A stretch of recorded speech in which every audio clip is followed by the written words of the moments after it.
still got a wood deck here. We've got gaps in the wood floor. Each of those cracks could hide an ember and allow it to start a fire. Same with these cracks right here. Perfect place for an ember to fall and incubate a flame.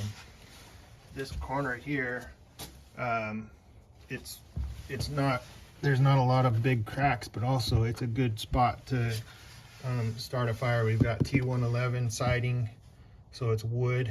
It's going to start fairly easy. This place right here, good place for a fire to start. Any of these cracks next to the house. We've got an old dried out wreath, definitely a fire starter. Up on the gap between the siding and the soffit, I've got cracks up in there, and I'm sure it allows air to go up into the attic. Perfect place for an ember to go in. Yeah, this wood deck next to the house, next to wood siding, it just seems like a perfect place for embers to start. Now, definitely a place to look at is doorways. If there's a gap under the door, embers can blow underneath or get caught between the door and the threshold, and perfect place for a fire to start. Going around the garage doors, yeah, definitely I need to work on this. This area right in here needs to be smooth and sealed. This gap right here is perfect for wind to be blowing and allowing embers to blow underneath and start a fire. This gap right here is, I'm sure, where all the rats are coming from in my garage. So just looking back around here, I've got a step roof. So that area up there is, there's only about a foot gap between the two roofs. If we've got a lot of blowing debris, I can imagine stuff piling up in there and then catching on fire. And unfortunately right now, all I've got is wood on that bottom soffit there. So putting a metal barrier under there, or a hardy board, something not as flammable, might help there.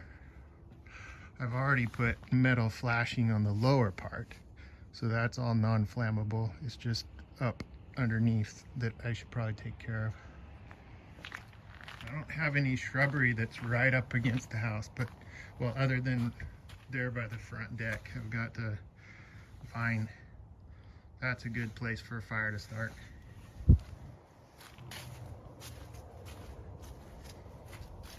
This kind of a gap right here between the siding and the foundation, that looks like a good place for ember to get lodged and start a fire.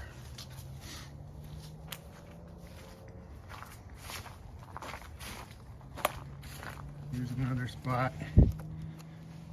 Not good. A French door.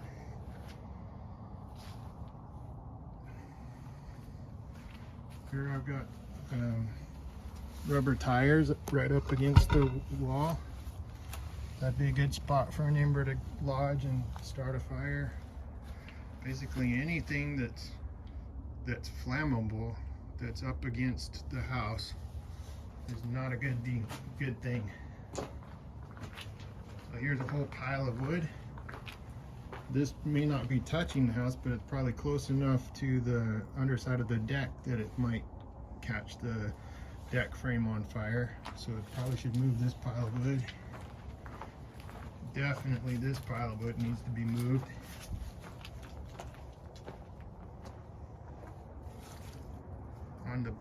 On the forest side of the house, it's not so bad, because I've got the foundation here, which is all concrete, up about 8-10 feet, and there's no brush up against that.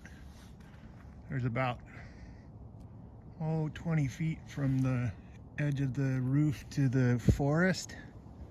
So if there's a crown fire, it's going to get awfully hot up there, but we've got a metal roof, and I don't know, it'll be interesting. I doubt it would start the siding on fire. I think we're still mainly, if the house burns, it's going to be because an ember gets lodged between the house or in a spot that can catch fire. So on the underside of the deck, I need to try and make sure that there's no ledges that are flammable where material can build up and start on fire. So this area right in here, I should probably figure out some flashing to hide that crevice where something could lodge and catch on fire. But you get the idea. It just takes some diligent effort. I put on the back side here, I've put cement boards with flashing in between them to try and harden the back deck so that there's fewer crevices for embers to lodge. On the ridge cap of my metal roof, I made sure that the ridge vent had some fine screen. If embers blow up in there, first of all, it has to go through a 3/16 inch diameter hole, and then there's the screen. So I think I'm fairly safe there.